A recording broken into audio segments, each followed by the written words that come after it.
Welcome to Your College Bound Kid, a podcast for parents, college counselors, students, and anyone who wants a weekly deep dive into the world of college admissions.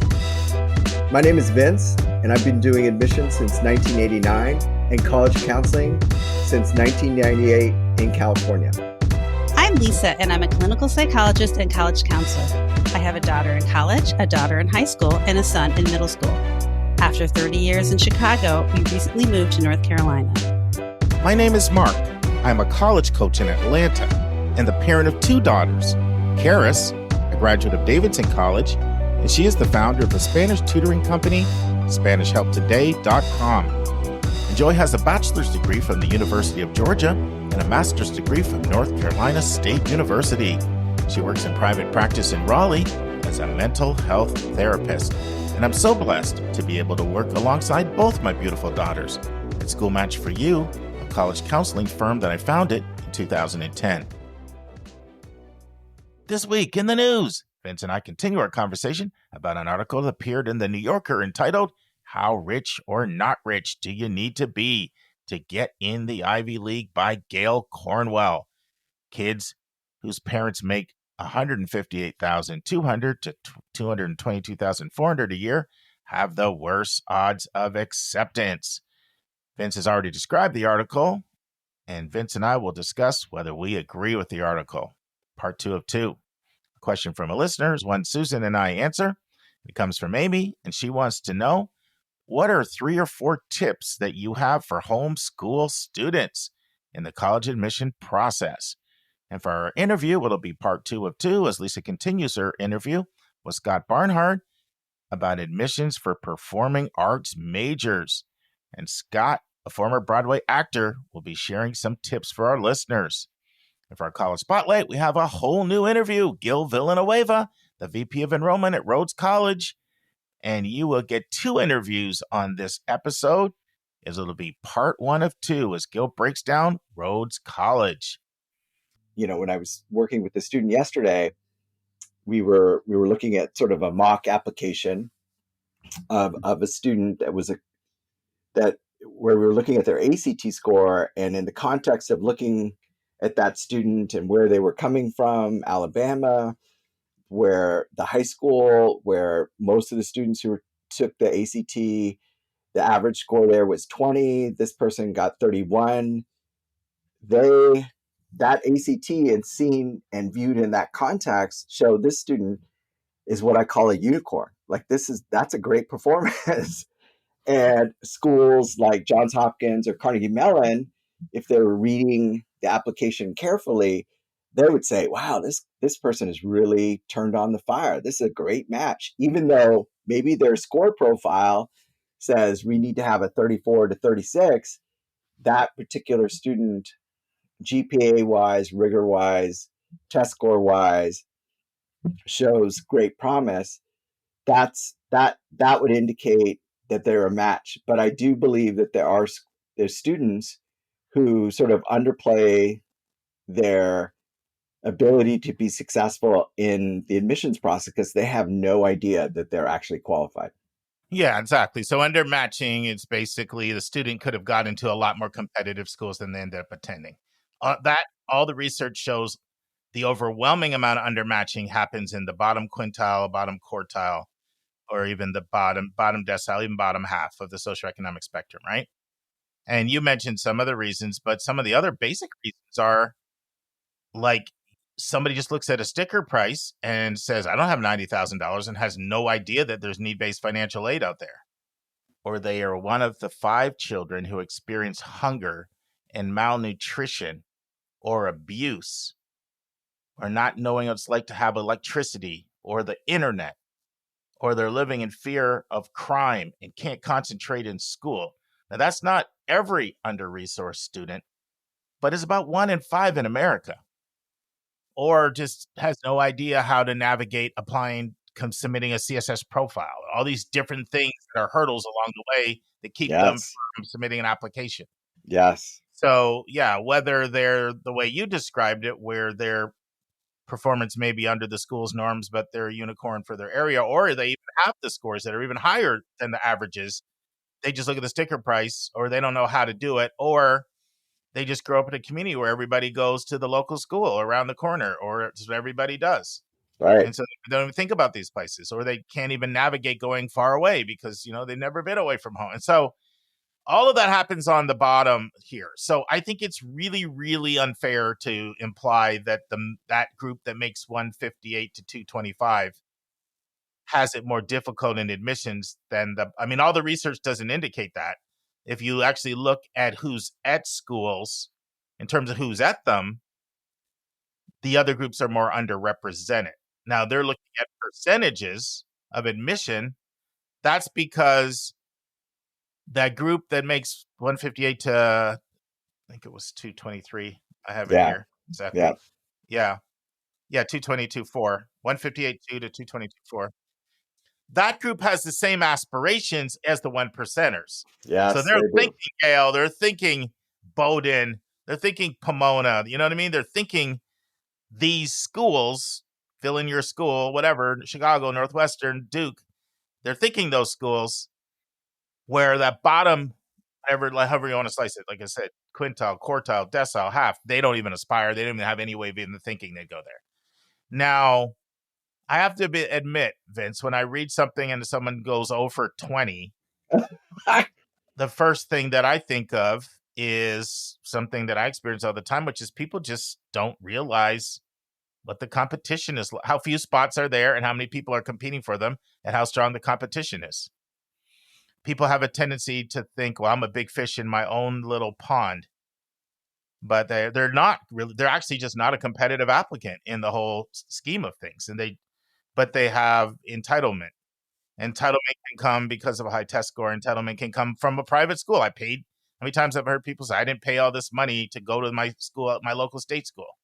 I want to go back to what I said a second ago about high test scores, entitlement. I'm going to say something that's rather bold. And I'm not trying to diminish your child's accomplishment with what I'm about to say, but my motive is only to help you. So here it goes.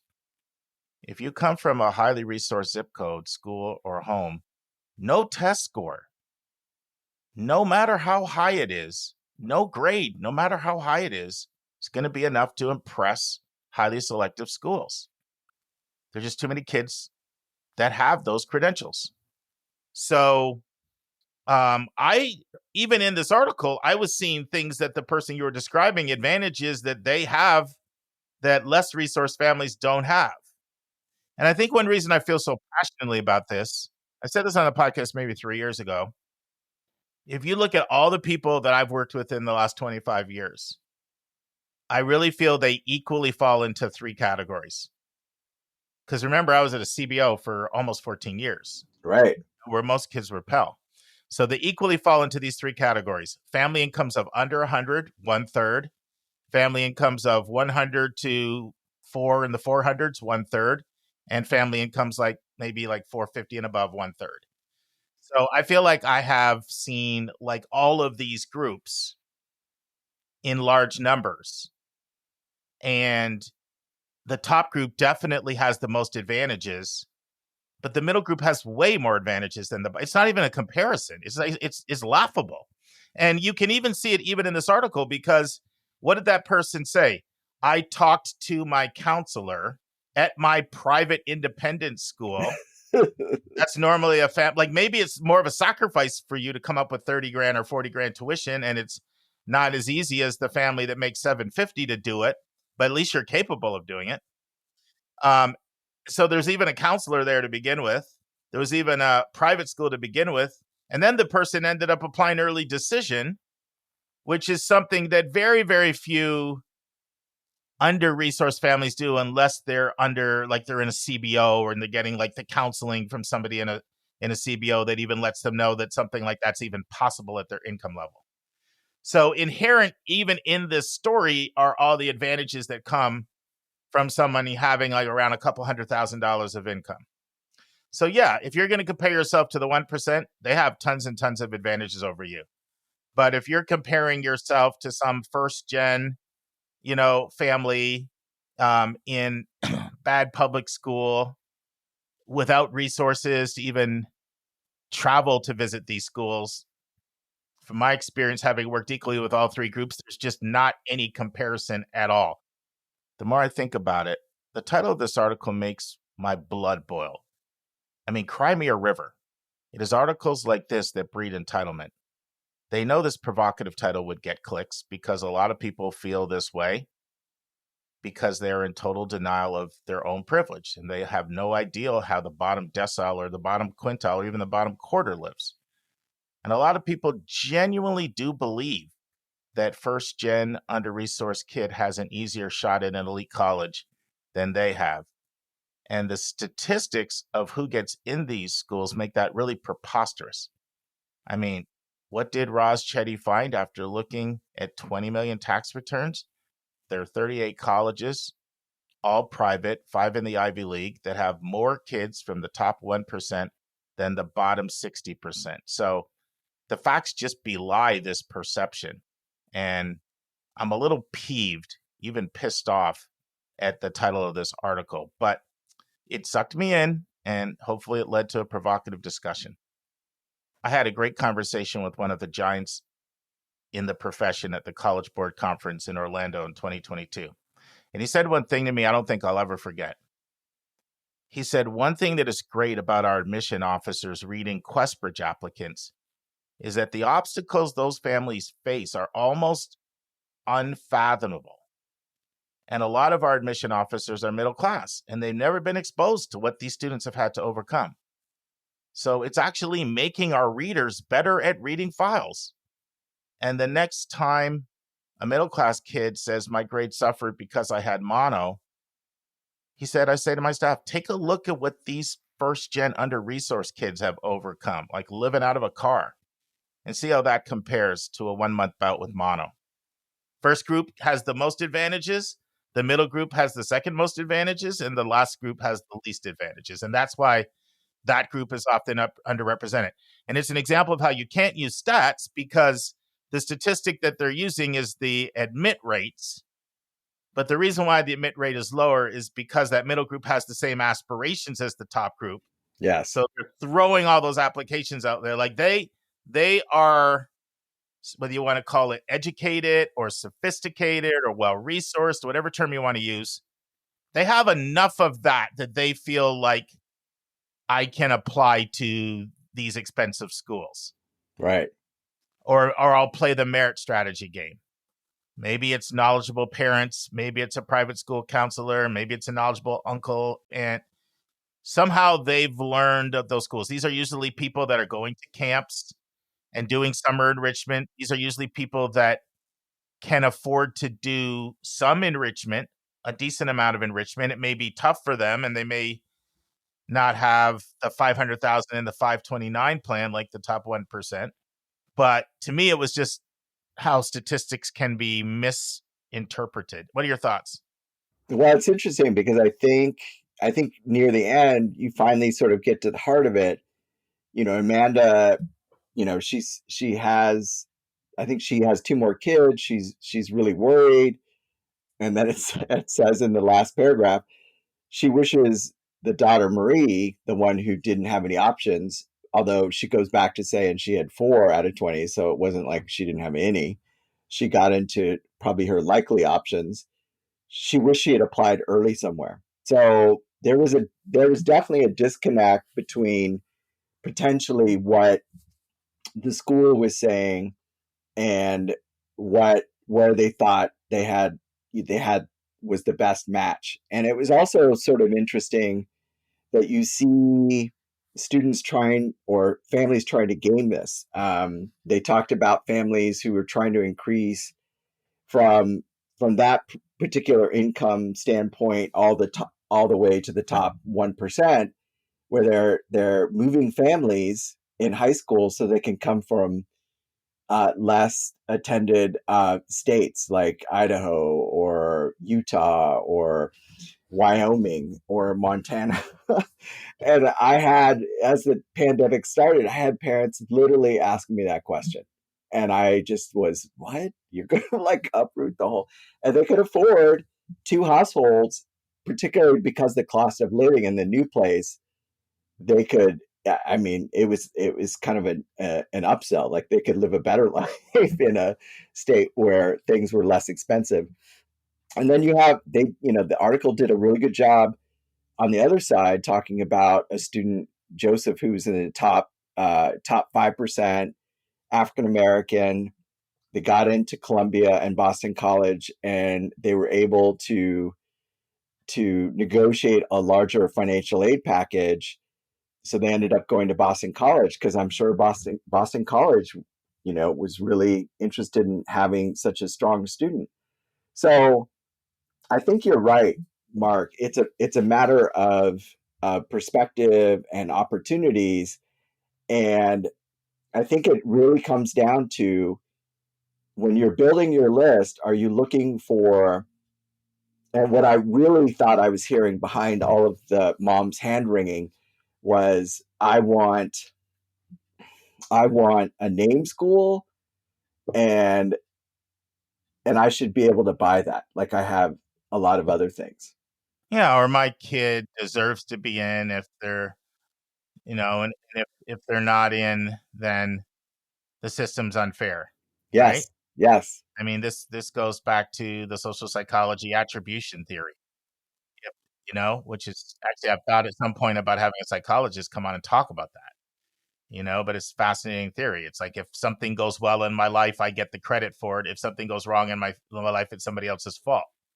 And that's how, and that's really how a lot of times mental defense mechanisms that people, all of us at times, enact in order to avoid pain, to take credit and to avoid pain. But there's something else that was said in the article that grinded my gears a little bit, I've there's a real nuance here, so I want to see if I can strike the balance of capturing it.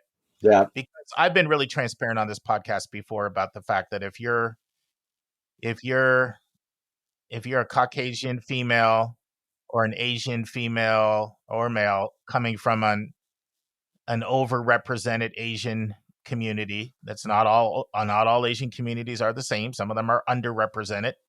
But if you're coming from an overrepresented Asian country, and especially if you're coming from heavily populated states in this country, that you need to take that into consideration when you build your college list, because you're considered overrepresented in the college pool. And so I've said that. But there were several references to, you're white, you're this, that, the other. Here's what I want to push back on. The implication sometimes is, if you're not white or Asian, then boy, the Red Sea parts for you, and you're living on easy street. And I want to tell you, I see extraordinarily super talented kids of color not get into these elite institutions. Yes. Yes. I mean, people that get in are extraordinary, and extraordinary kids get turned down. And I used to subscribe, and Susan probably remembers this, because it was a journal called Journal of Blacks in Higher Education, and I used to read it cover to cover. They used to put it out in glossy magazine form. I used to devour that thing. And then now they've, like a lot of things, they're still around, but they're just only an online website, jbhe.com. But they would run stats all the time. It would have things like acceptance rate at the 50 most competitive schools for like Black kids versus the population at large. There's a lot of schools where the acceptance rate was lower for Black kids than it was for other students. So sort of this perception that, if you're a person of color, then everything's just really easy for you. It's just really not true. If people could see the extraordinary applicants that don't get in, I mean, there's a reason why people are called underrepresented. Like a lot of these schools, they may be like 4% or 5% Black, and they're taking 500 kids into the applicant pool. So they're taking like 20 kids for the whole entire country. So it's super competitive for those spots. And I just felt there were like some overtones along those lines. Did you pick that up, or do you think I'm being overly sensitive on that? No, I've definitely picked it up. I mean, again, it's about appealing to the people who are going to be reading that kind of article. Like even the I'm glad you title said of the title of the article was so provocative it really that was. It that really was. I almost jumped out of my seat when I saw it. I was like, "Oh, I didn't get in because I'm too rich." Like what? And you know what? The thing is that stuff works too, because like when Vince put this article in our group chat, and I remember just reading the article, and just seeing the title, and I was like, "Ooh, that's juicy. That's spicy. That's spicy." My first thought was, we might want to talk about that one. Yep. Here we are talking about it. And so, yeah, so I think that was the clickbait, and it roped Vince in, it roped me in. It was, and I'm sure it got a lot of reads. But I think that, they were using quotes Sure. from somebody that was willing to talk about this process out loud. And I'm sure in retrospect, that particular individual in Connecticut wishes they kept their mouth shut. Well, let me say something in defense of the article. So as these populations have gotten, as the colleges have gotten more expensive at these schools, Mm-hmm. literally there's several in 90,000 now. And I tell everybody, expect 3.5 to 5% price increases. Do the math on that out a couple of years. You're talking about $400,000 for 4 years after taxes.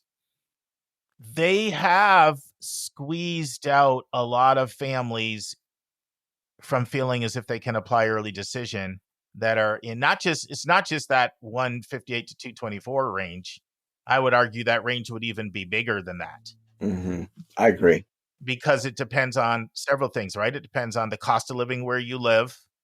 It also depends on how many kids you have in your family. And then it also depends on how many other expenses you have.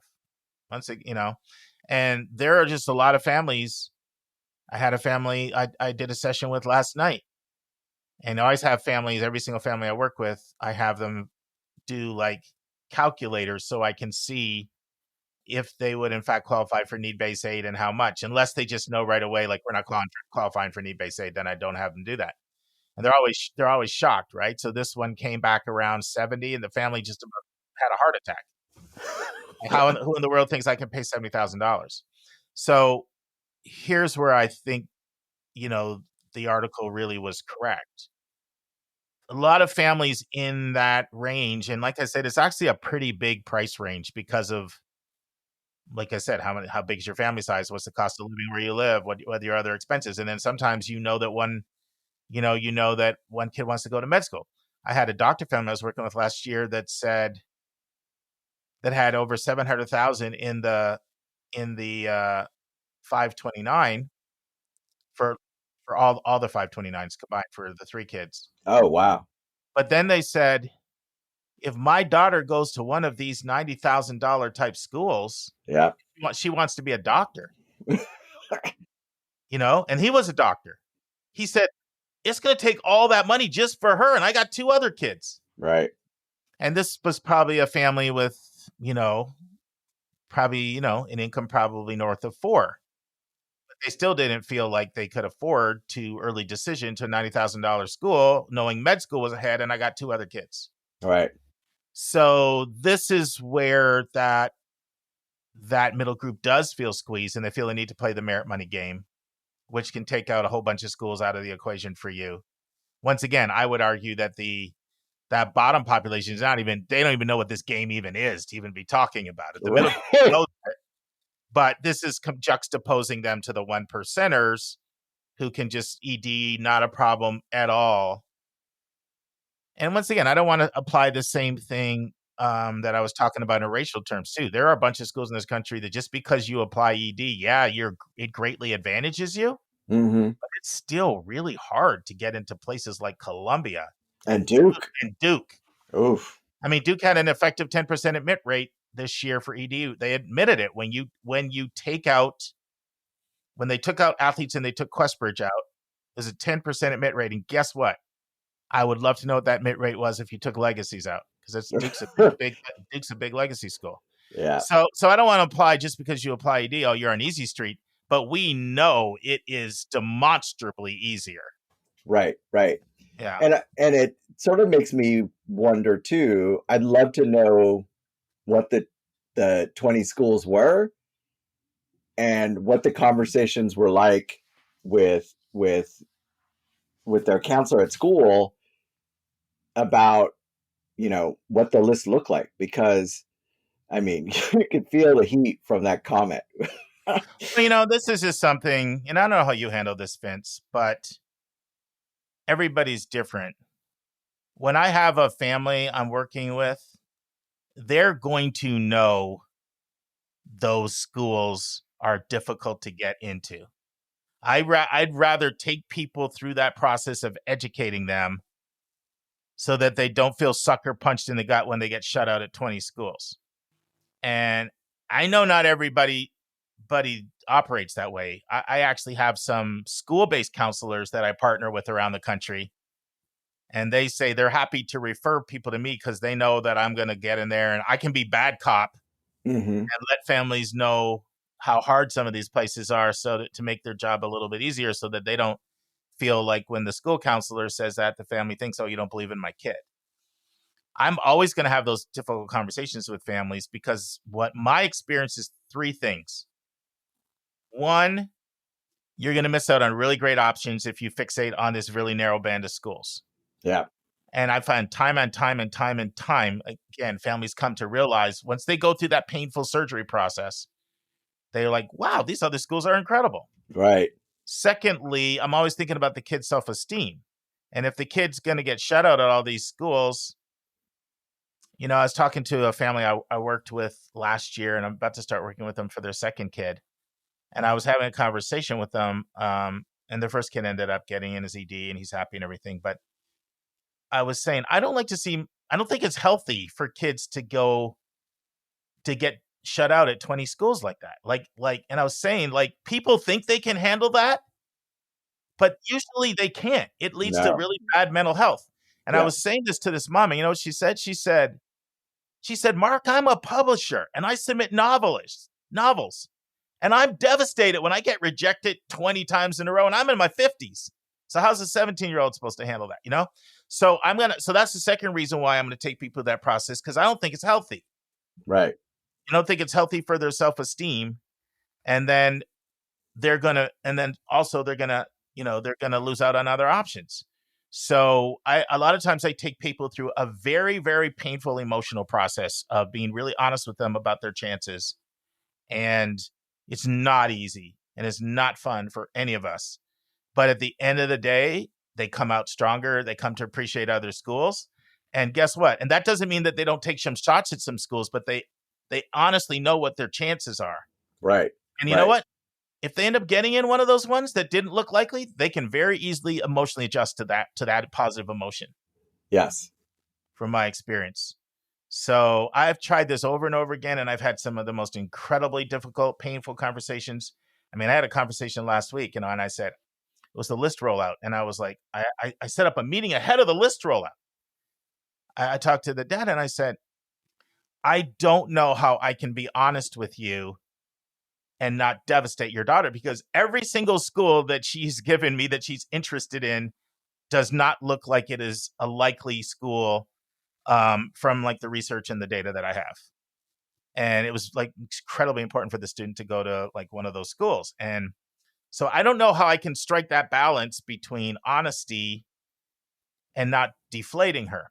But one thing I've been doing more recently is I've been asking my families, I've been inviting them, how honest do you want me to be? I mean, I was helping one of my friends with his daughter's college search this year, and she has most of the hardest schools in the country to get into on her list. And I was sensing her dad was expecting her to go to one of these schools.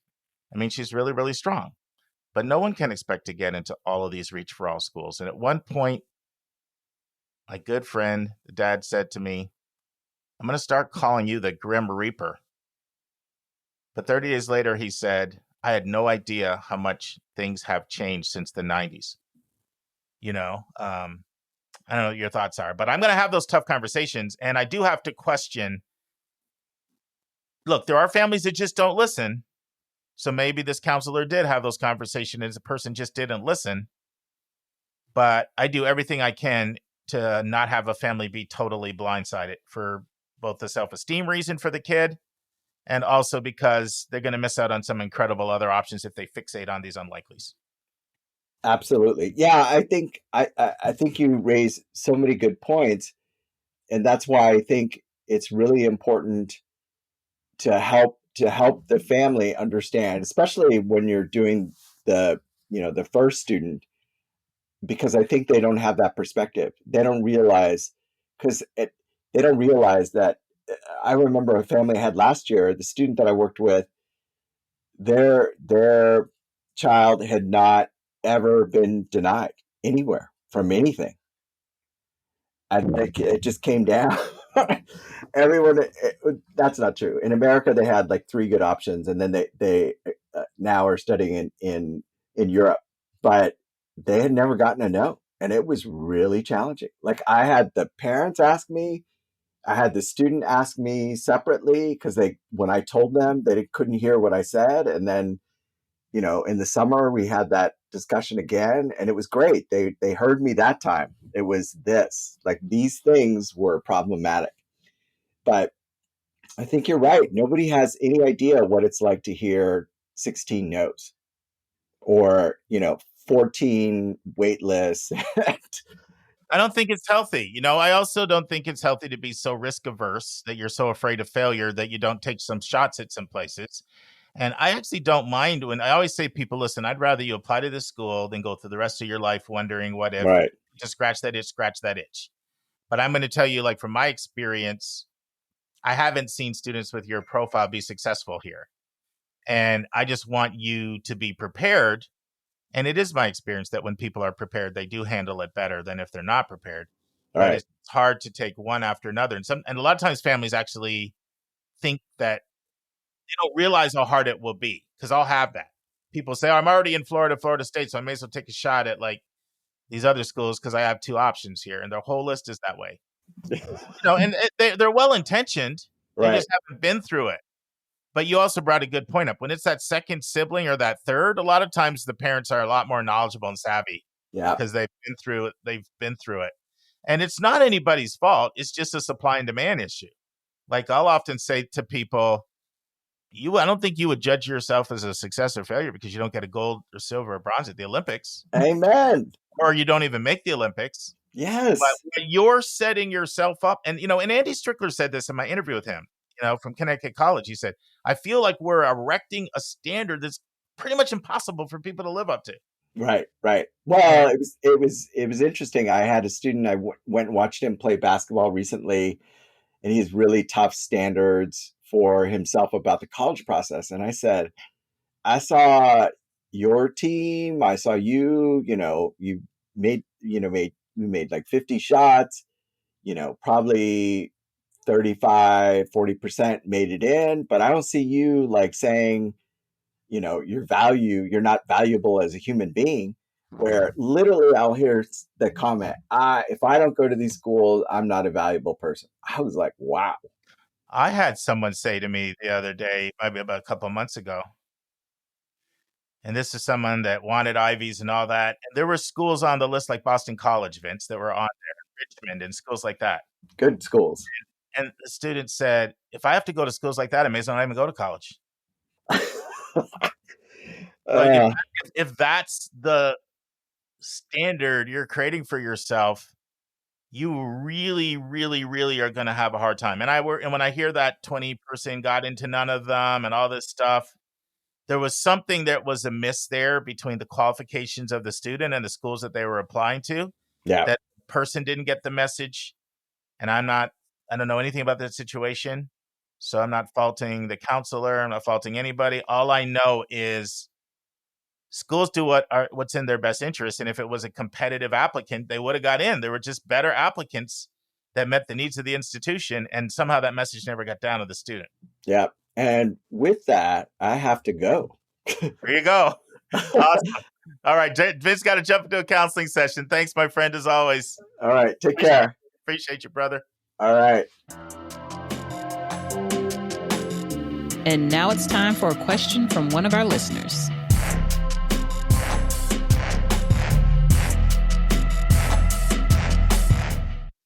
great question we had about homeschool applicants. It put a real smile on Susan's face, on my face. We'll play the question and have a conversation. Hi, Mark. Thanks so much to you and the team for all that you do. Really, really appreciate the great information that you provide, especially for those of us who don't have the financial means to hire an independent counselor. You guys are really standing in the gap for so many families, and we appreciate that.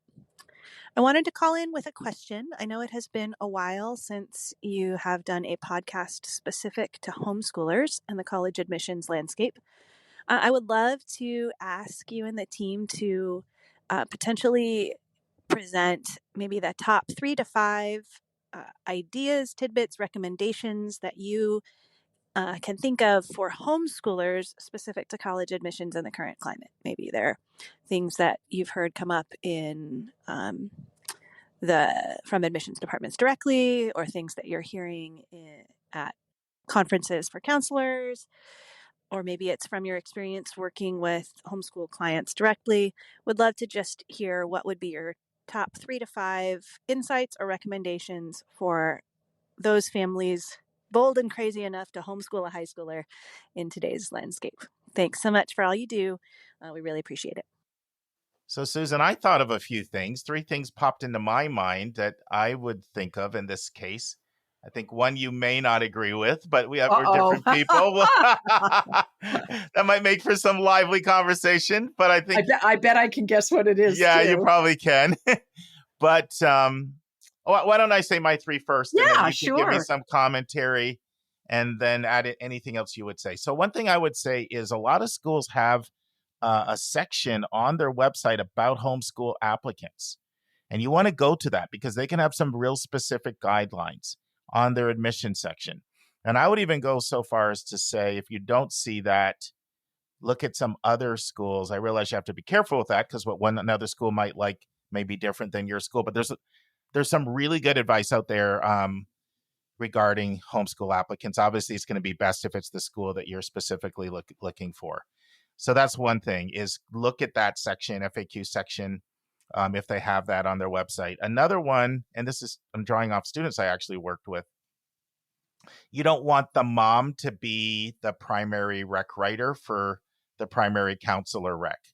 I've had cases where I've had that specifically had a school say, that's not what we want to do. I had a family reach out specifically to a school, and they were very clear that there's got to be somebody else, rather than the direct parent or in one case, they said they could take it from a parent, but we need somebody in addition to.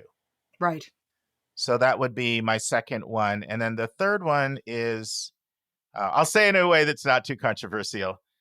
Be careful. Don't necessarily assume a test optional policy always applies to homeschool students, because there are some schools that are not test optional for homeschool students. That's right. And so those are my 3. I don't where do you want to go with this, Susan? I knew one of yours was going to be on testing. We know each other. We know each other. You're right, because I've seen that. I don't know what the test optional movement post-pandemic has done for that. I think I worked with a homeschool student this year from the Pacific Northwest. And so I read a lot of websites, and some homeschoolers were covered by the test optional, and some were strongly encouraged to submit as an external validation factor. Yeah. Right. And some were required. I think the issue of external validation is really important. Whether there's, who is validating it? Is it a curriculum that, a particular curriculum that will result in a certification or diploma? In some states, the student still has to meet state graduation requirements and will receive a state diploma. Others, the kids get GEDs. I think any credentials that that are required by the state, and every state has a homeschool association, right? And those are that's often the office, I believe, that is is working with the parents all along to validate the teaching and learning experience. I think, Mark, what you said about making sure you read websites is really important. I also found that most admissions offices now have a homeschool admission counselor. I was thinking about this from the time we played this question, Susan.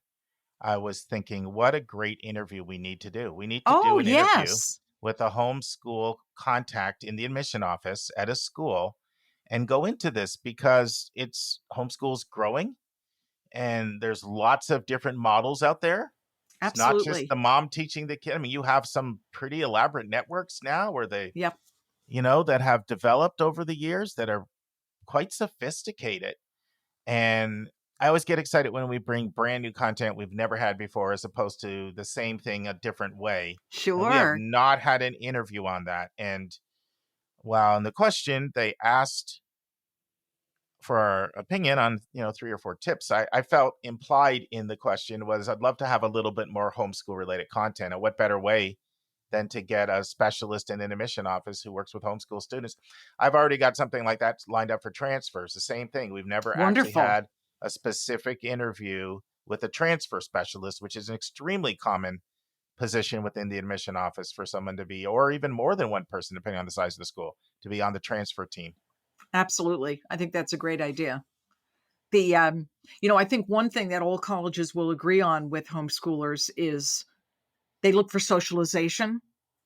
So, a lot of homeschoolers I've known over the years were doing scouting. They were engaged in, community service, in, kind of proving that structure and socialization and communication was part of their upbringing. I mean, that's nothing that this mom doesn't already know, I'm sure. No, but if I would have popped into my head, I would have had that as one of my pointers, because that's a really, really important one, right? Like, we have lots of ways of assessing if we think you can handle the program, but how are you going to be in the dorms and the dining rooms and interacting with people? You get a little more of a read on that in a traditional school setting. And so it is more incumbent on homeschoolers to show that the student will function well as part of a team and a group. That's right. And that is something they're desirous of, as they're looking forward in their education. I think having recommendations from people who have taught the student, whether it's a community college course or a research experience, an internship, having recommendations from people like that, might not see the student 360, but has worked with a slice of that student, is very important, as well as evidence of the the independent work. And I think most teenagers are out there doing that. A student I supported recently was taking some community college courses, but also was actually on the robotics team at the high school he would have attended.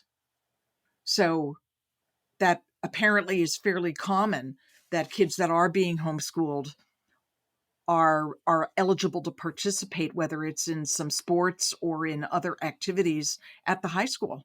Yeah, that is quite common. That's quite common, and never used to be. Like, I'm going back a long time. I mean, that's been happening for a while, but you go back 25 years, it was not the norm. And now there's all these organized sports leagues, and I think that the homeschool movement has really become a lot more sophisticated. Oh, absolutely. I thought of another tip too, Susan. This is one we would say for everyone, but it strikes me as being even more important for homeschooling, is to really, really understand the cultures of the school, so that you make sure you're a philosophical match for the culture and the mission and the values.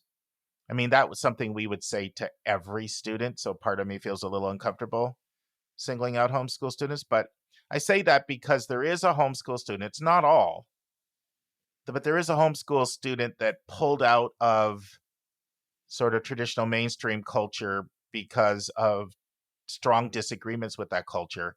And I would want them to know what they're getting into going into a college environment, that there'd be a comfort level there. Yes, absolutely. Absolutely. And that's where where a college counselor could help a lot. Mhm. I think there are some independent educational consultants who specialize in working with homeschool families. They're people like us who get them Sure. occasionally anyway and have a lot of experience. But then there are some consultants who this is their practice, or most I of mean, their as the practice. profession has grown so exponentially, there's specialists in almost everything, right? That's It's right. not just sports, but I'm the soccer specialist. You know what I mean? It's like there's specialists. There really are, and that's part of the growing up of the profession, I guess, in a lot of ways. But And what's interesting too is both of us have worked with some very high-end athletes who are not playing traditional team sports. They might be figure skaters, equestrians. I'm sure there are lots of examples. They may be headed at an Olympic caliber, but they're basically working with trainers and competing at a level that does not necessarily connect them easily with the school setting. But a lot of those kids, of course, it used to be had tutors, but now they've been studying online and they travel. They're never really in a traditional school situation, depending on their sport, but they are essentially being cyber schooled, which is really now becoming almost a bit of a synonym for homeschooling. So there are different kinds of homeschooling, I guess, to say that, there is parents as teachers, there are small groups doing non-traditional homeschooling together. And then there are the kids that are traveling the world competing at something who are online learners. And they're with Laurel Springs, or they're with, the different kinds of school programs, not necessarily with their family members as their teachers. So there are a lot of variety out there. yeah, and I don't know how often you, as a reader, see like Laurel Springs or Dwight Global or some of these other, these programs, but from the admission officers that I've spoken to, they have respect for those programs, and is some standardization, some familiarity with them. I'm not saying everybody needs to do that by any means, and there's costs involved and things like that. Susan, you mentioned how we have both worked with some high-end athletes who are homeschooled. I've seen this multiple times for tennis students who are in special tennis schools and boot camps in San Diego and in Florida. And I've also had gymnasts take this route. What is the sense where you've read at those programs, Susan?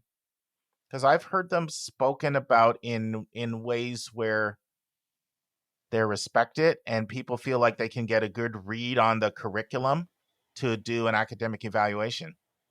I agree. And I think a lot of it is based on the quality, the narrative evaluations. I mean, these are kids who are graded. They have transcripts, but the grades are they're a little less meaningful than the actual evaluations written by experienced teachers. And a lot of these online providers do hire excellent teachers.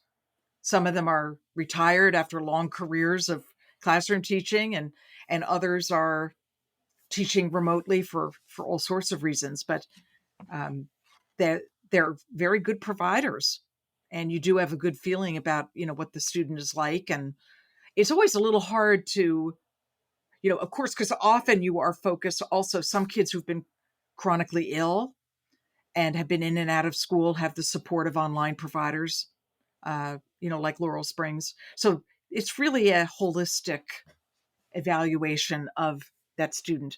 But as a reader, we always do like to see, what are the metrics? What are the, what's the socialization? Just like you do with any student. Sure. It's not, I wouldn't say it's a higher standard. We did a segment on Laurel Springs years ago, and Lisa, they were in transition from Illinois to North Carolina, so her youngest son Thomas enrolled, Oh, and absolutely loved it and found it rigorous, and he was just missing the socialization piece. The right. socialization piece he was just craving, but the academic piece, And Lisa has high standards for that. Yes, indeed. It met her threshold of excellence. When I had a chance to spend time with Emory in their process, they held Laurel Springs in very high regard in that office. So, those are just some options for people. You see it a lot with the athletes, right? They're doing the tennis, they're doing the gymnast, they're doing the concentration on their sport, and they just can't. Traditional schooling just won't fit into what they need to work for them, given the demands of their profession, or not profession, of their, whatever. It is a profession for a lot of them. Probably was the right word. Probably was the right word.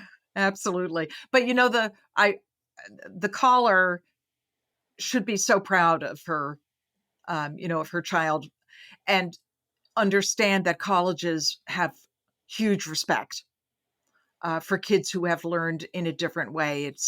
I think the world of homeschooling has changed a lot, in not just because of the pandemic, although I think that gave it another big boost, but in 20, 30 years, in a generation, basically, where it used to be seen as an escape or a separation. And now it's simply kind of an academic pathway honoring how a student best learns. And a student can really stand out. It can be a hook, I think. And I hope that as our listener visits colleges, that they reach out to the homeschool admissions counselor ahead of time and see if the son can have a meeting. And I would love for it to be just the student meeting with that admission counselor, and then telling his parents all about it afterward.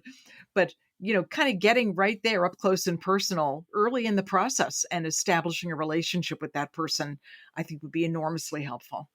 Yeah. And if anybody knows a homeschool admission officer, especially if they've got 5+ years experience doing it, no promises, but I'd be very interested. In doing an interview. I don't have somebody right out that comes top of mind, but I'm determined to find one. I think it'd be a great interview. Maybe I'll have to have you back for Susan. Maybe we'll do that one together. Yeah, I'd love to. Yeah, love to. Yeah. Awesome. Well, thank you for the great question. And now this week's interview with a special guest.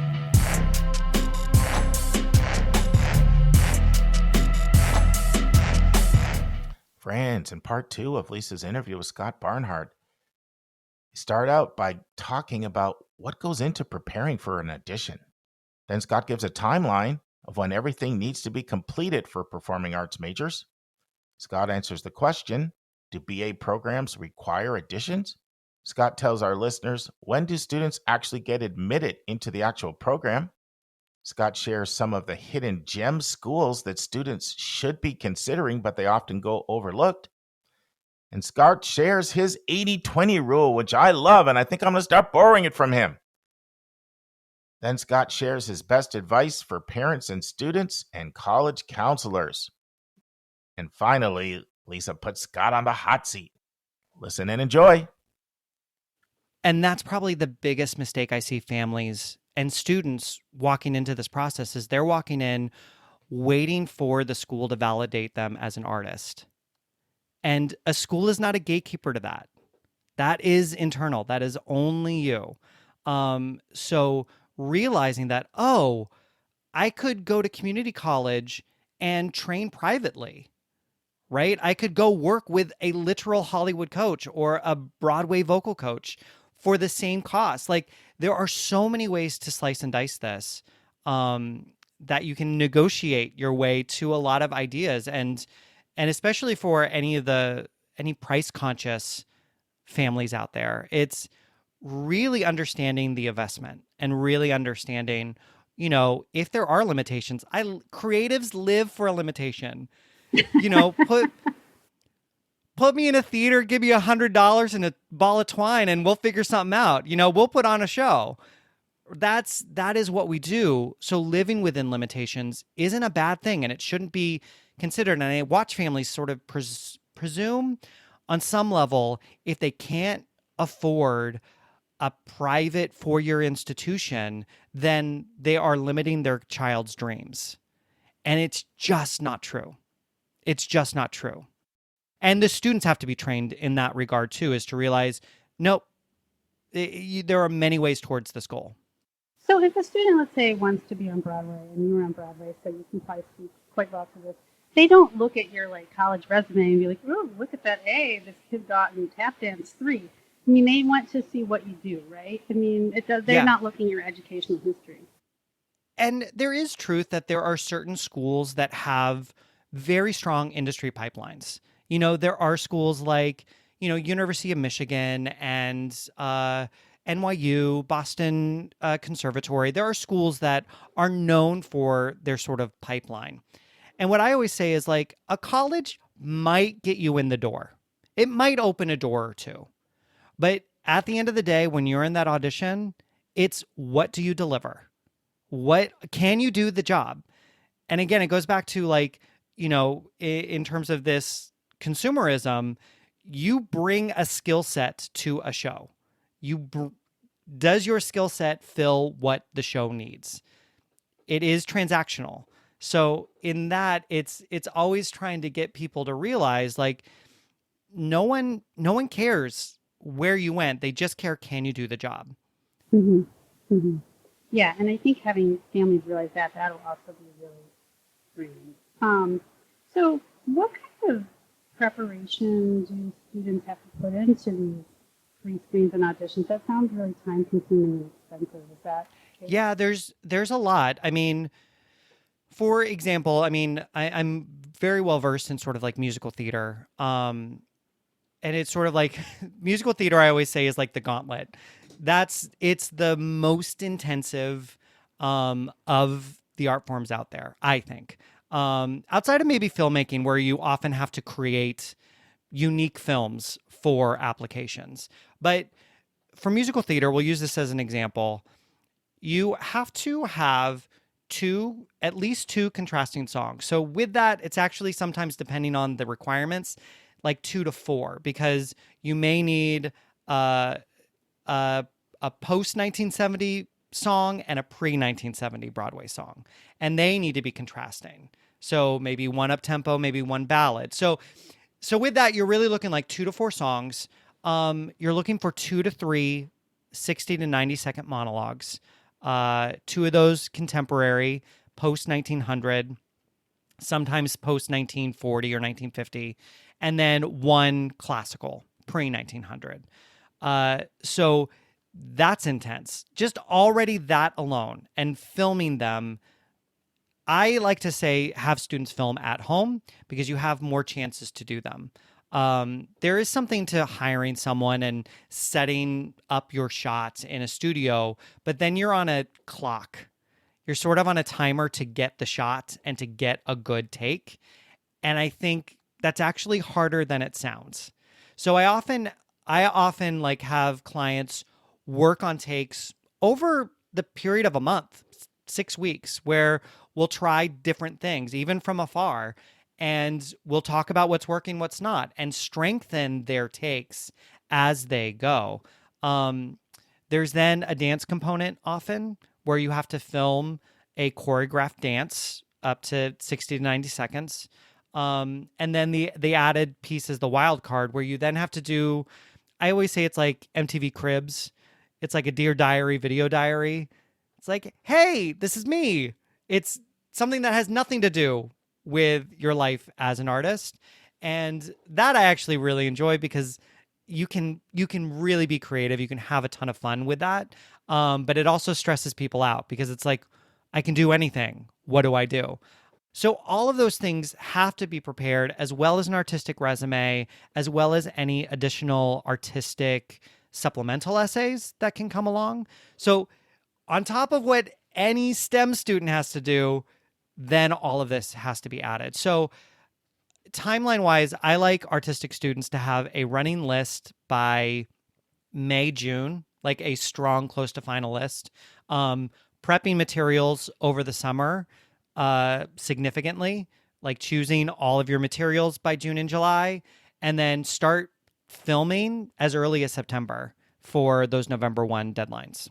Wow, that's amazing. So if you apply to a BA program, do you have to go through the same level of rigor in terms of your submitting your? It depends on the program. Some BAs do require an audition, many don't.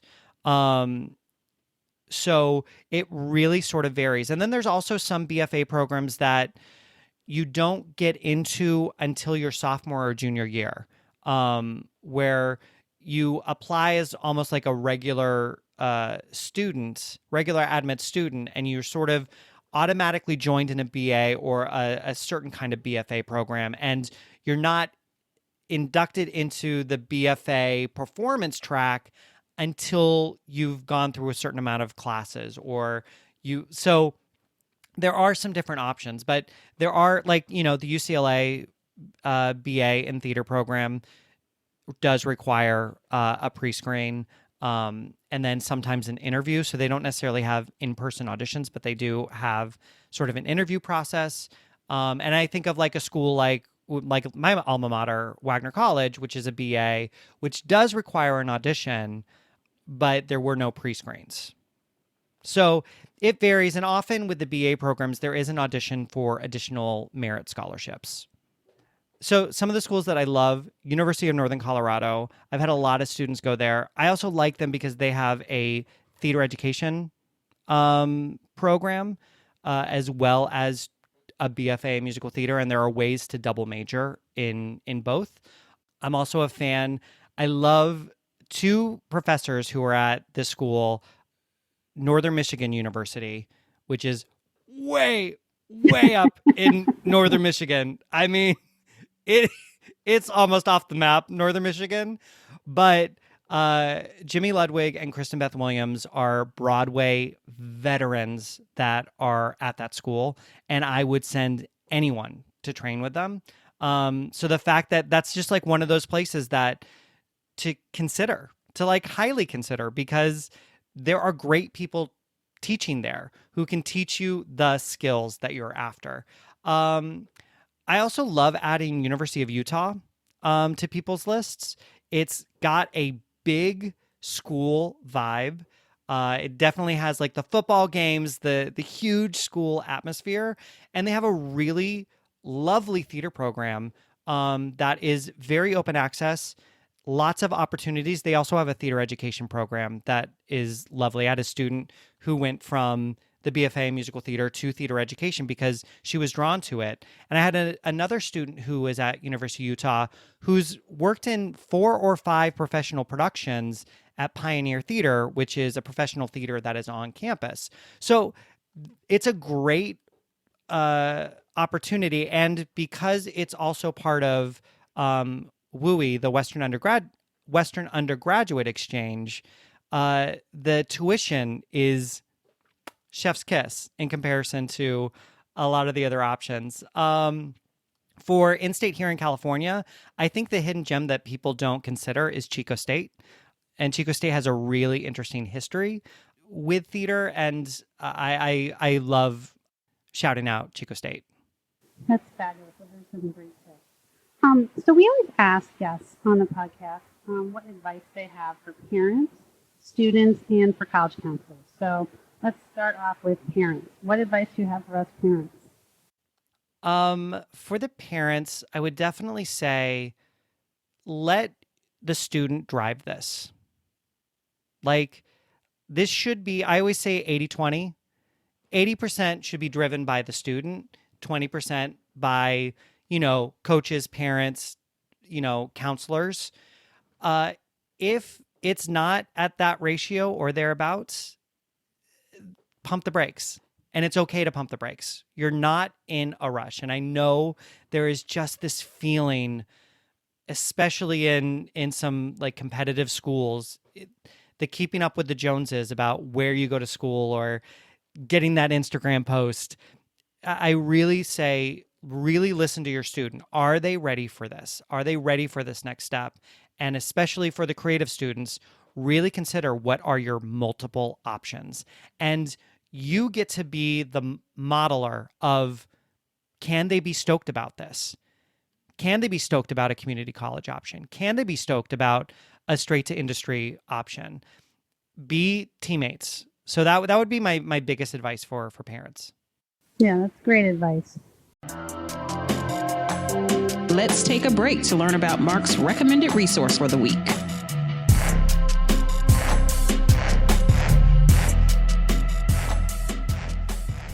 Friends, if you're a regular listener of our podcast, you know how concerned I am with the pressure and the stress, particularly our young women are under with social media and coming off a pandemic, and the pressure they can feel to get into highly competitive and selective schools and to be attractive and have certain body images, and at the same time be on their paths for successful careers and have certain traits for masculinity and all the time displaying femininity. It's just too much, and it overpowers them. And we've recommended a number of books on this topic. One of my favorites is Rachel Simmons' book, Enough as She Is. But I also love all of the books that Lisa DaMour writes. And we have recommended several of her books in the past for our recommended resource.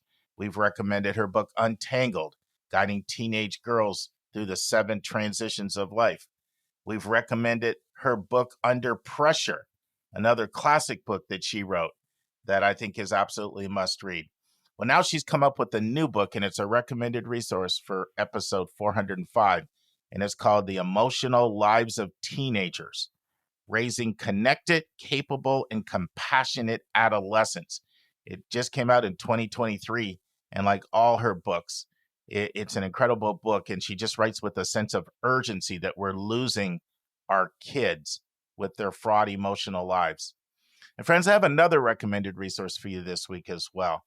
So Your College Bound Kid, we have a newsletter that goes out once a month.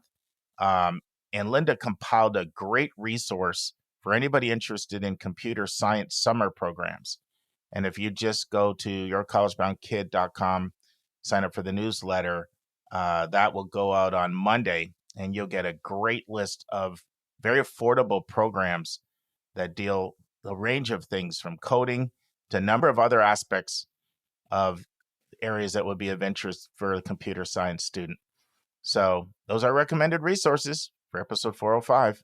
And now return to our interview. And especially with something like a creative field, like that's a very personal thing that a student has to put their whole self into. If they don't want to do it that way, or they're not ready to do it, like that would be very hard. And I know a lot of times parents, we all have our ambitions, and we have, those snotty neighbors that keep making like comments about your kid because they were just like the second lead in the play and not the first, or whatever. But we kind of have to try to transcend all that and just get focused again on what they want. That's exactly right. Us to that kid and what they want. So what advice do you have for students? For the students, it's really all about realizing that where you go to college does not define your future.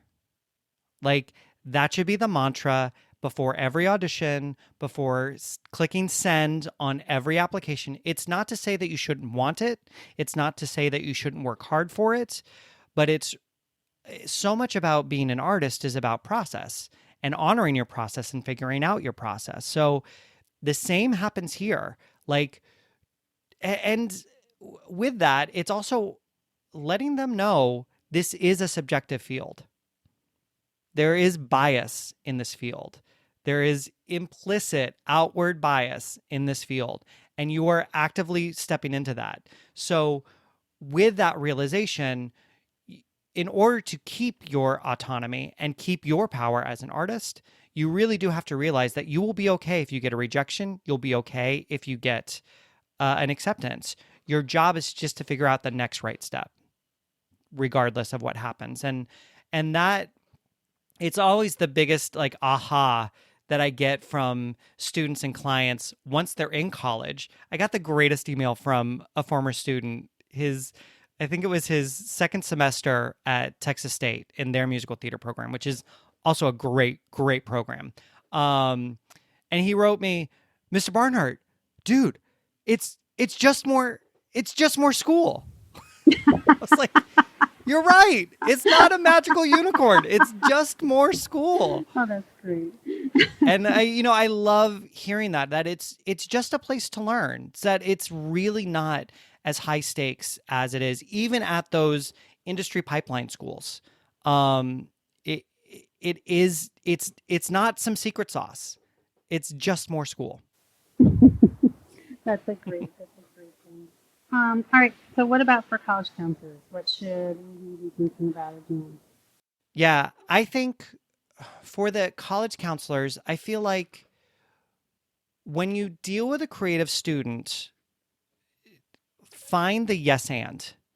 Like, find the way to affirm the creative impulse while still also getting underneath the motivator. Because I think a lot of people just sort of naturally, our society sort of has this idea that if you're going to become a creative, you are signing up for a life of destitution. You're going to be drunk at noon, like you're signing up for this life of poverty.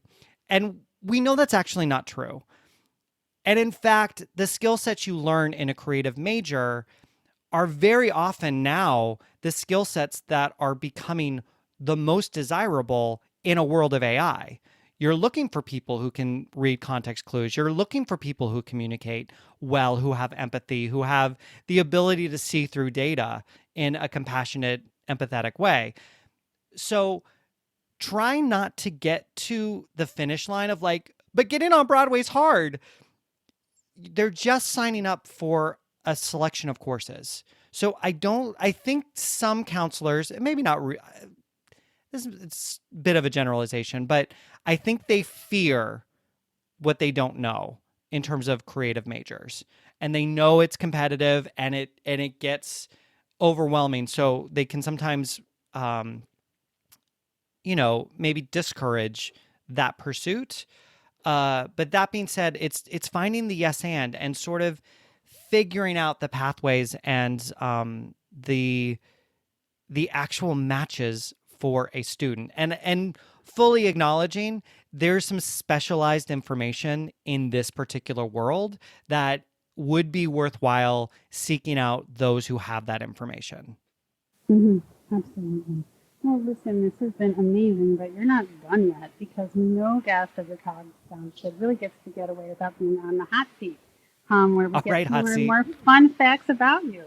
So my first question is that, you've been an entertainer for much of your life. I know you're in several Broadway shows, including The Book of Mormon, which is one of my absolute favorites, and the one that I always say that Mark Stucker should never, ever, ever go to see. No, definitely. But definitely not.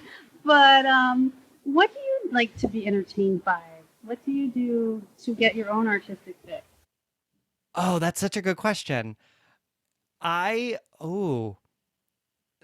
first thing I love watching people make things. So I love shows. I mean, I love theater always, but I love sort of getting the inside look of, so like any making reality shows, like RuPaul's Drag Race, Live For, because they're literally making stuff they're so creative all the time. Great British Bake Off, absolutely. Blown Away, there was a glass blowing competition show that I love. So like often it's like watching people make things I find deeply entertaining. That's fantastic. Now, if you could travel anywhere in the world, like what's on your bucket list you haven't been able to get to yet? I think the like bucket list place I want to travel to, and it's because of a 7th grade Spanish class, is Iguazu Falls, which is in South America.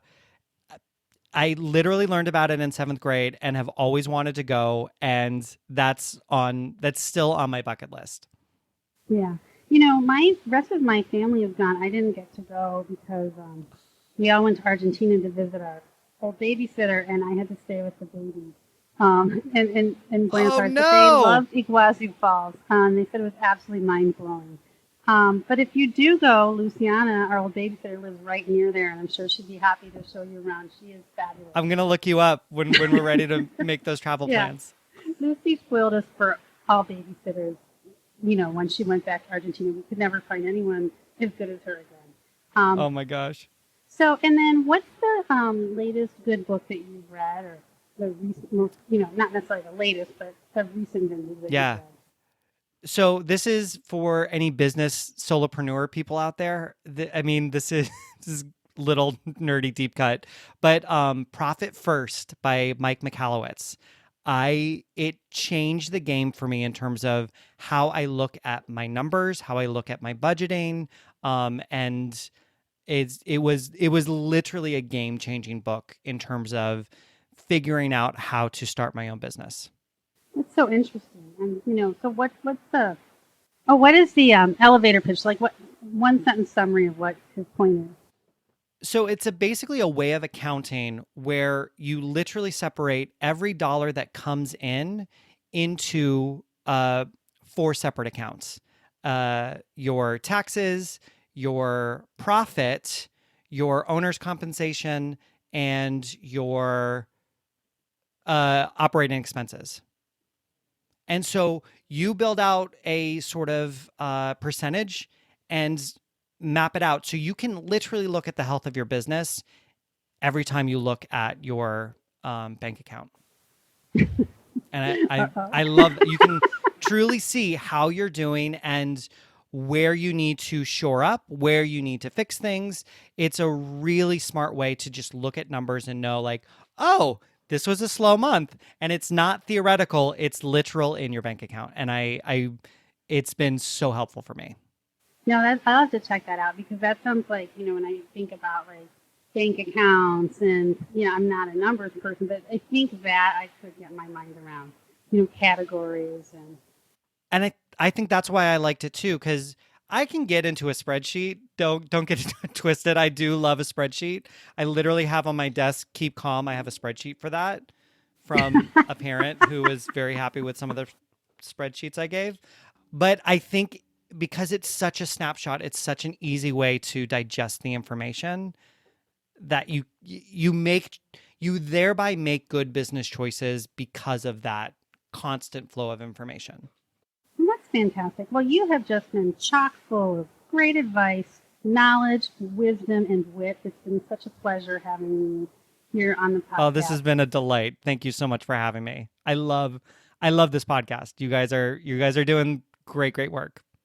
Oh, well, thank you. And I think we do share, like this general motto of it's not where you go to college, it's what you do while you're there. And you really emphasize that in so many different ways, especially in the field of performing arts. And I really appreciate that. Yeah. So great. Well, thanks Love so it. much.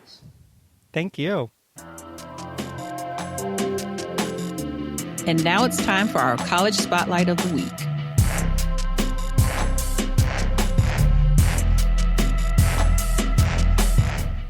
Friends, one of the real highlights for me of doing this podcast is the ability to be able to have a platform where I can bring these amazing colleges that often fly under the radar because they're not the 20 or 30 that everybody's talking about all the time. And Rhodes College is absolutely one of those hidden gems. And so in part 1 of my interview with Gil Villaneuva, Gil gives his bio, then Gil answers the question, how is Rhodes different from other colleges? Gil describes the Rhodes campus. Gil explains how Rhodes lives out its mission statement. Gil gives us a profile of the student body at Rhodes College. Gil explains how they've added a B to diversity, equity, and inclusion, and he tells us what the B stands for. Gil talks about the upcoming enrollment cliff. Gil talks about the marketing strategies that have been effective for Rhodes. And finally, Gil tells us what Rhodes' personality is. Listen and enjoy. Gil Villaneuva, how are you, my friend? Hey, greetings from sunny Memphis, Mark. Many thanks for having me. Oh, it's a treat to have you. You have a distinction. We're here in year 7 that nobody else has. You're the only leader who has appeared for 2 different schools. Remember when you came on back at representing Richmond? I remember, man, and that's why you're my favorite. Thank you. Thank you. Well, as soon as you went to Rhodes, I said, you absolutely have to come on the podcast, but I kind of like to let somebody get there at least 1 year, maybe 2, you know what I mean? So they would get your feet wet and get in there. But For those of you who missed Gil, he did a great interview, 2019 or 20 for Richmond. Then we actually did a webinar. Remember how you met with a group of families afterward? Oh, I love that. I'm happy to do that again anytime. Well, we'll talk about that off air because I'm going to take you up on that. So we'll pick a date, and you can meet all the college counselors and families that want to talk to you about Rhodes. So, but for those who missed that intro or want to hear an updated one, tell us your bio, Gil. Oh man, I'm gonna do the quick one. So this is my 32nd year serving highly selective colleges across our nation. My first admission job was at Bucknell University in Lewisburg, PA, then worked at Harvey Mudd in Claremont, California. And then my first dean position was at Brandeis University in Waltham, Mass. And then prior to my service to Rhodes, I was an associate VP and dean of admission at the University of Richmond.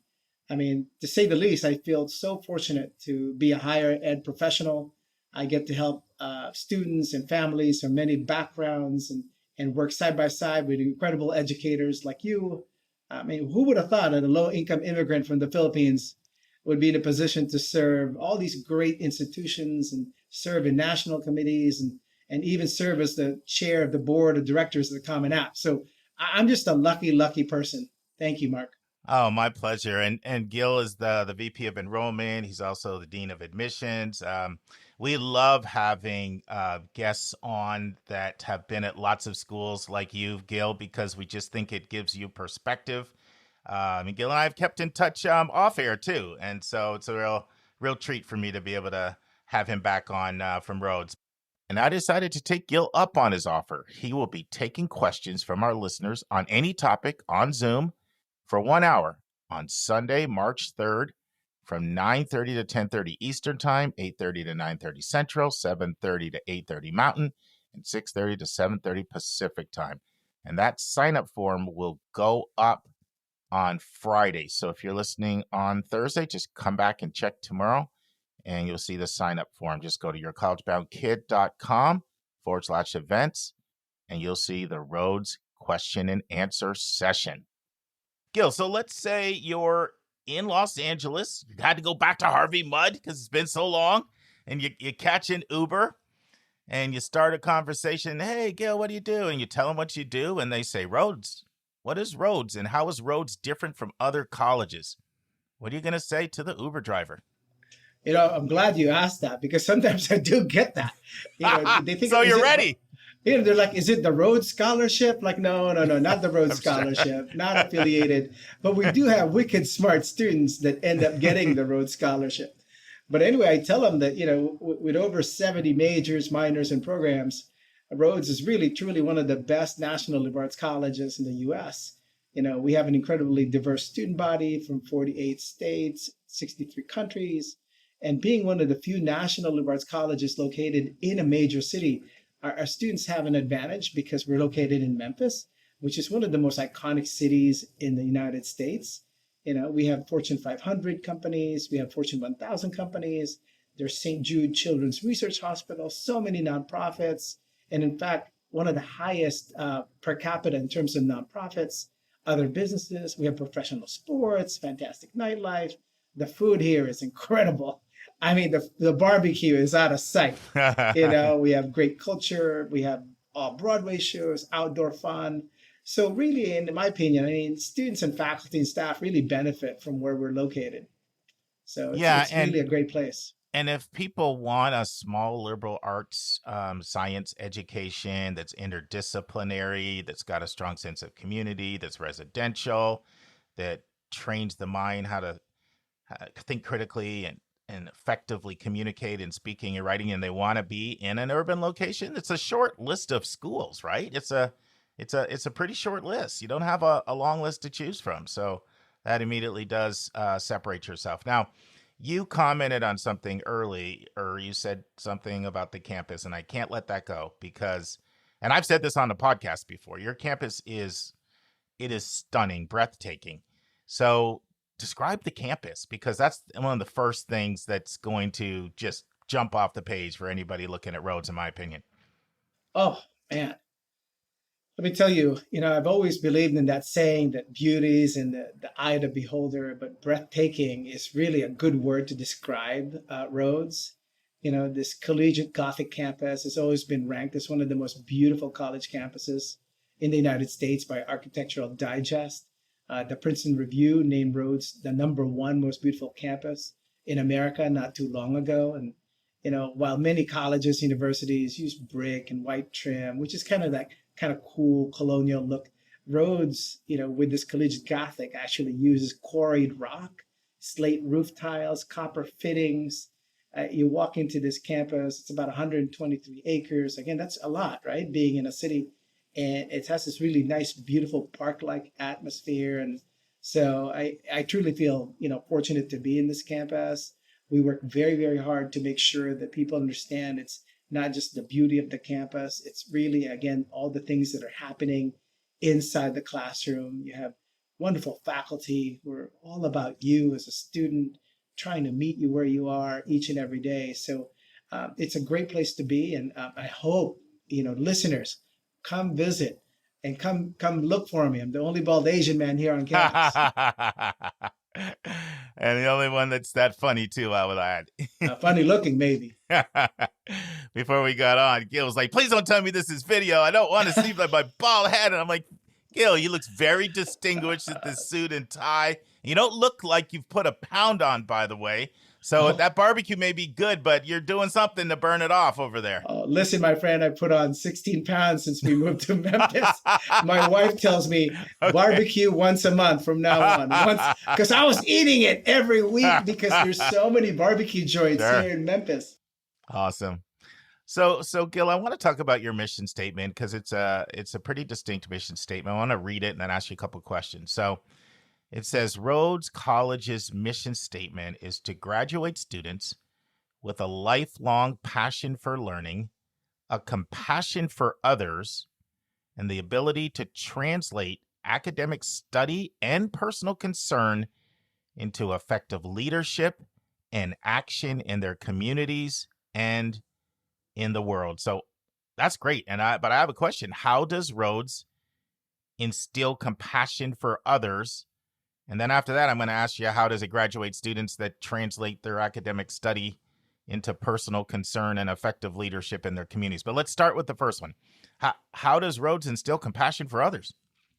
Well, we make it very clear, even in our own, literature and publication, that, everyone has a responsibility here at Rhodes, faculty, staff, and students, to really make a difference in our nearby community. And that is really the city of Memphis and surrounding communities.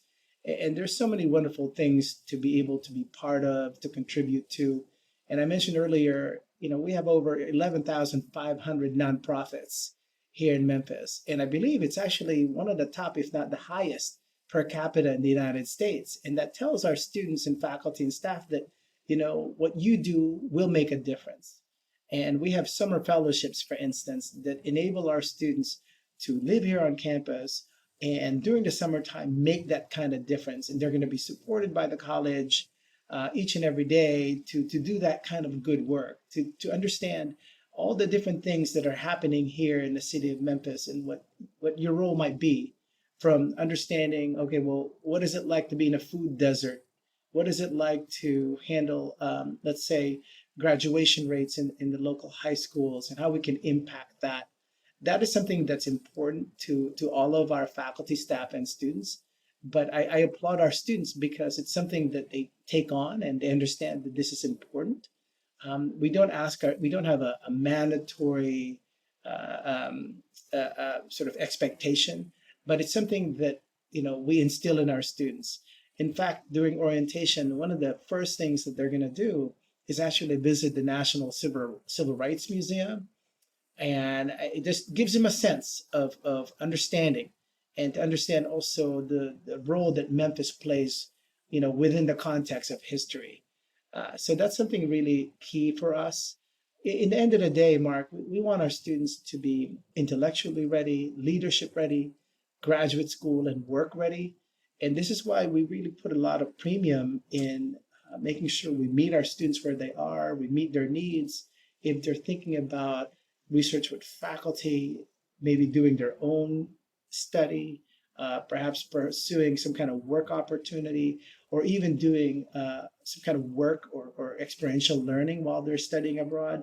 We want to talk to you about it, and we want to make that happen for you. So I think this really contributes to that, so sort of that aura on campus that, this is a place for you where every classroom, every faculty, they're here not just to teach, but to mentor you and be with you along every step of the way. Wow, that was so good. You answered my second question and my first question all in one. So I'm going to substitute with another question that just dawned on me a lot of our listeners may be thinking of, and that is just sort of an overall sort of profile of Rhodes. So I'm talking about things like how many students, how many states, sort of racial, ethnic diversity, countries, maybe most popular majors, just, a few things like that probably people are curious about. Sure. Well, I can tell you that for a school of just under 2,000 students, it is very, very diverse in every sense of the term. We're talking about 48 states, 63 countries. Just think about that density, when you have that many students from different states and countries. And then we're talking about 40% of our student body are self-identify as students of color, 7% are international students, 15 to 16% are first-generation college students, 16 to 17% are coming from low-income families. So we do work very hard to make sure we attract students from all different parts of the country and the world. And we do our very best to make Rhodes affordable. So access and affordability is really big for us. That's something that we want to continue, just because if we truly think of ourselves as a national liberal arts college, then we have to have the kind of students that we're talking about here. The LGBTQ community is alive and well on campus. We have students from major religions as well. So we do embrace it. I love the fact that here at Rhodes, it's not just diversity, equity, and inclusion. We added a B to that DEI, and that is belonging. Oh, Belonging nice. is something we put a premium to. It's one thing we always talk about. Diversity is being asked to go to the dance, and inclusivity is being asked to dance, and equity is maybe you have dancing shoes or an outfit. But do you belong in that dance? And here at Rhodes, we want you to know that you belong in this dance. We want you to feel at home. This is your campus, and you're here because you made it happen because of all of the hard work you did while you were in high school and even before that. I've So never heard just so that, you know, B, and the I like average- it. Yeah. I like Well, it. the average class size is 13. It's a 9-to-1 ratio. And it's true. I mean, if you're not in classroom, someone's going to miss you. There you go. So I have a follow-up. You said you work hard to make it affordable. Like, tell me, how are you working hard to make it affordable? Elaborate on that. Oh, sure. Well, we know colleges, universities, college education in general is so expensive these days. And I can tell you, I can attest to this. I have one who finished college, and I still have one more, and this my student goes to a school where it's $90,000 a year. I mean, who can afford that? And someone who is, grew up low income. I love financial aid. Financial aid is a beautiful word. And here at Rhodes, 80% of our student body are receiving some form of financial aid. So sometimes actually mid-80s. So it's something that we truly believe in. We want to do all that we can to make it affordable. We have a combination of need-based financial aid. We also have a good number of merit-based scholarships. They're academic merit-based scholarships. And then we also have other programs like fellowships. We do have some other sponsorship type things that are available. We have ROTC as well. So the combination of all those things make it possible for 2,000 undergraduates to make Rhodes their home each and every year. Now, our longtime listeners will remember this, but we have new listeners all the time. So when Gil was on a few years ago, sure, he did an overview on the University of Richmond. He was working there, but he also did another whole segment on opportunities for under-resourced students at places like these schools. And Gil, tell tell our listeners a little bit about the size of the family you grew up in and how big that big giant mansion was that you grew up in. Man, you So, remember that. of course I do. You are so good. We moved to the States when I was 12. That was 1981. So yeah, all you math people know how young I am these days. But in about for a month, we had two families living in that 2-bedroom, 1-bathroom apartment in South Pasadena, California. And a day after that month, we had 3 families. So at some point, we had as many as 15 people living in that small apartment. And I can tell you that I truly believe that America is still the land of opportunity. And I can tell you that, there's so many opportunities that is available for each and everyone here in the United States. Obviously working hard, a little bit of luck works, is helpful. And so many of my cousins are so successful. We have a couple of doctors in the family. There's a scientist in the family. We have a couple of accountants in the family. We have a nurse in the family, and I lucked out too. So, it's a good thing. It's a great thing. Awesome. So this is a good segue because we were talking about Rhodes' breadth and its reach. And my understanding is Rhodes has been experiencing an increase in applicants outside of the Southeast. Is that true? And if so, what do you attribute it to besides your incredible talents and your incredible talented staff that you hired? Well, I can tell you the staff I work with are talented and they're terrific. And, I wish I could lay claim that I hired all of them, but I did not. I hired, some of them, at least under my watch. I can tell you that it takes a whole campus community to attract academically talented and diverse students and to retain and make sure they graduate these wonderful students from different backgrounds. So, I truly am fortunate to be in a position where I am. And you heard me reference how, Rhodes works very, very hard to meet students where they are and not have to say no immediately to any of ideas. If anything, let's talk about it and let's figure out how we can make this happen for you. So I really do value that. So to me, being in a situation where the school is intent in delivering for its students each and every day. And I mentioned earlier, that mentorship is a big deal here. It actually happens where potentially at some places it's a possibility, but here it's a probability. It's going to happen because of our size. So I really do value that about the school and the things that it's striving to do. But to answer your question, yes, we are interested in students from all over the United States. We love the Southeast. Do not get me wrong. But again, it makes sense for us a little bit. Some of you listeners have heard of the enrollment cliff that's happening. It's going to happen in about 1.5 years, maybe even sooner now. It just means that we've had lower birth rates here in the United States. And people like me, we do look at birth rates. We know it's been going down since 1990. The Great Recession really accelerated that, and when we have a big downturn in the economy, we don't make as many babies here in America. And of course, the ugly stepsister, I often talk about it, is the pandemic. So we're talking about a lot fewer college students in 1.5 years. And a lot of the experts out there are saying, and I'm going to give you a quote from one of the numbers, we're talking about 576,000 fewer college students. That's a lot. And that's why colleges like Rhodes, not only do we need to continue to do well in our own backyard, if you will, but we want to expand our market also so that we can continue to promote this institution as a national liberal arts college.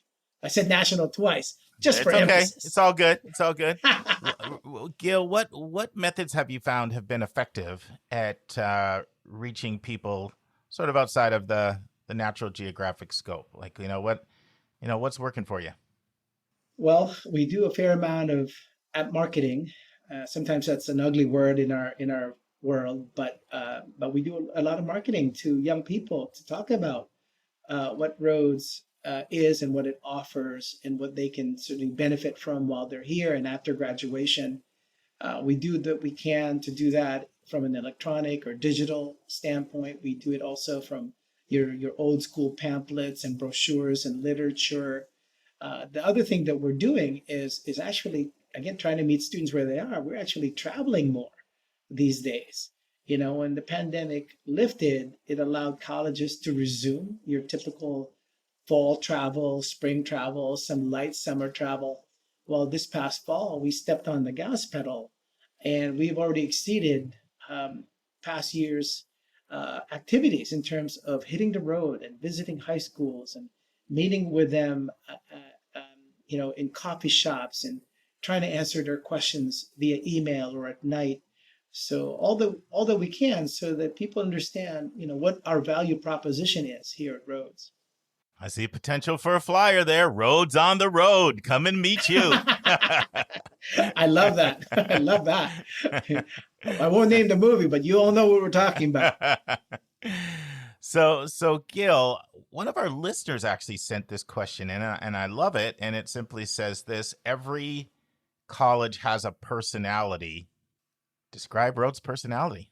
Oh, well, I can tell you that we already talked a little bit about the social justice piece, right? Our people here really do care about each other and its surroundings.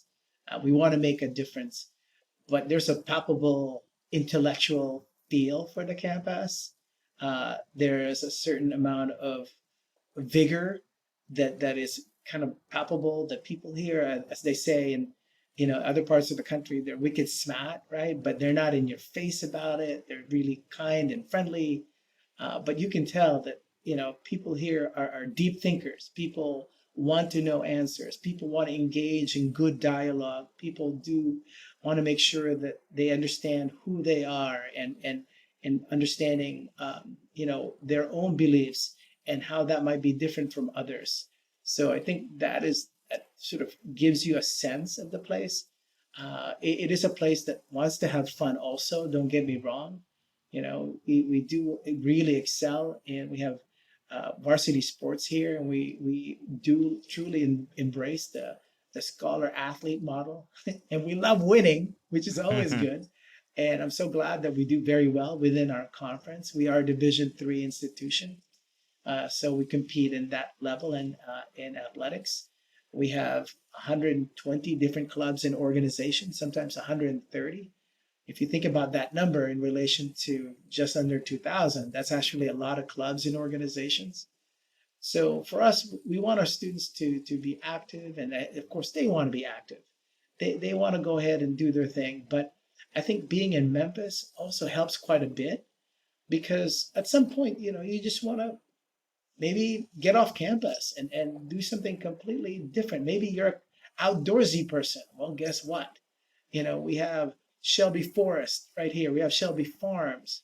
If you're into city life, well, it's 8 to 10 minutes away.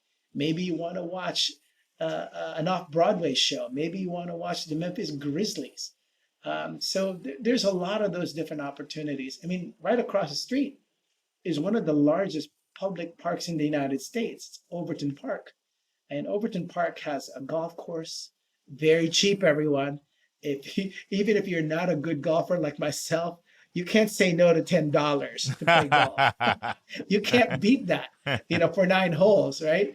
That's just over $1 a hole. Yeah, there's great. Restaurants, there's a museum there, there's concerts that are free, there's running trails.